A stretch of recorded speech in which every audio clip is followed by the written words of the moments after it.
أعوذ بالله من الشيطان الرجيم. بسم الله الرحمن الرحيم. قل يا أهل الكتاب تعالوا إلى كلمة سواء بيننا وبينكم ألا نعبد إلا الله ولا نشرك به شيئا ولا يتخذ بعضنا بعضا أربابا من دون الله فإن تولوا فقولوا اشهدوا بأننا مسلمون. يا أهل الكتاب لم تحاجون في إبراهيم وما أنزلت التوراة والإنجيل إلا من بعده أفلا تعقلون. ها أنتم هؤلاء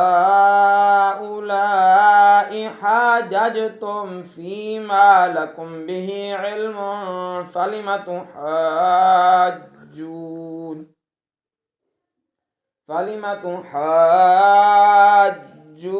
فيما ليس لكم به علم والله يعلم وأنتم لا تعلمون.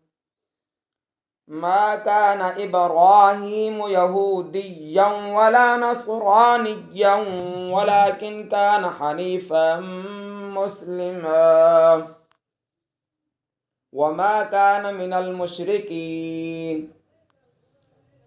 إن أولى الناس بإبراهيم للذين اتبعوه وهذا النبي والذين آمنوا والله ولي المؤمنين. ودت طائفة من أهل الكتاب لو يضلونكم وما يضلون إلا أنفسهم وما يشعرون.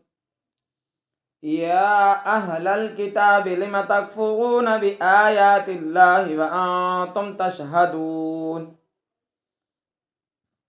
يا أهل الكتاب لم تلبسون